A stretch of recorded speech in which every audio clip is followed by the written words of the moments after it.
Well, hello once again. Thank goodness we haven't had another breach. Today we're going to be looking at a SCP which is a bit more wacky than the others. So whoever looks at this in a database and reads or listens to me, yeah, this is a bit of a wacky one. Alright, let's start this off then. Item number SCP-018, Object Class, Euclid.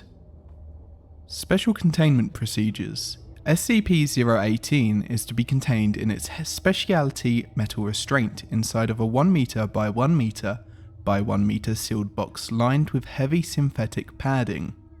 The sealed box is then submerged in the center of the 10 meter by 10 meter by 10 meter polyethylene holding tank.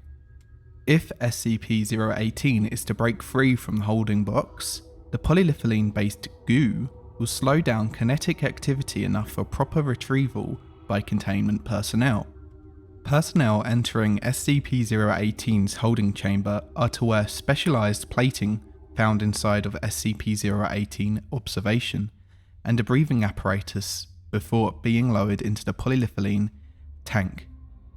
If SCP-018 is loose outside of the polyethylene tank, personnel are advised to secure themselves in a separate room and close doorways or hatches to isolate SCP-018 until containment teams arrive.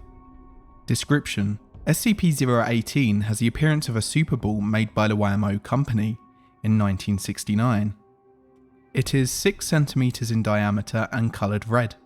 Found when the classified company was hired to clean out a warehouse what had Whammo merchandise in it.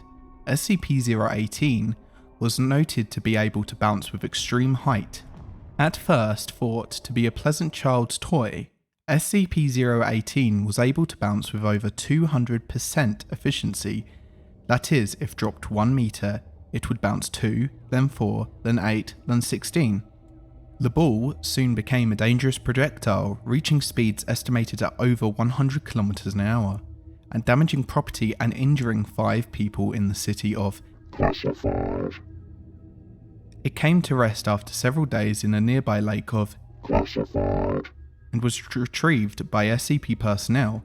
Due to the speed of the object and the total surprise by its victims, no cover-up story was required or initiated.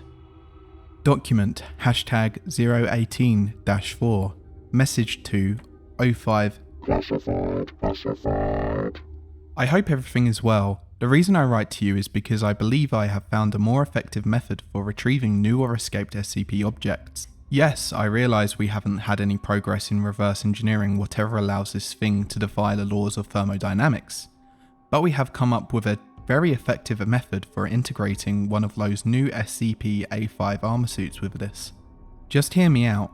We implant it into the bottom of a boot, rig up a little bit of a mechanical device, and ta-da! The suit is now capable of jumping well over a building. Also, if the wearer has their foot against something they want dead, well, let's just say it delivers a hell of a kick. All I need is permission to modify one of the pre-existing SCP-A5 suits, and you'll be able to actually capture Classified plus any other escaped SCP objects. Trust me, when have I let you down in the past? Dr. Classified. Document #018-6 Letter to Dr. Classified. Dr. Classified. Upon assignment, Agent Classified was issued your modified SCP-A5 armor in retrieving SCP Classified, and the results are mixed. Agent Classified was able to place the Classified collar onto SCP Classified, chase it through the Amazon and restrain it by dismemberment. However, due to a malfunction of your little mechanical device, he was launched almost a mile into the air and suffered 2 broken legs, 7 broken ribs, and a missing arm, and a skull fracture upon hitting the water of Lake Classified. On the way back down, you will fix that before I authorize your armor for common use. Document #18-11 Message to 05- Classified. Don't worry, it's fixed, but I have some more ideas. If I can be granted the use of some water from SCP-006, SCP Classified. and possibly SCP. Classified. I can deliver you a set of SCP-A5 armor and an agent that can capture any, if not all, rogue or unattained SCPs. All I'm waiting on is your approval. You remember when you used to get these bouncy balls, like after a party, when you went as a kid? Good days, huh? It's kind of nice, reading these SCP documents that aren't zombies or some kind of disease or some murderous person, It's kind of nice, just a little bouncy ball that can go quite fast and bounce high. Anyway, that's it for this one. Goodbye.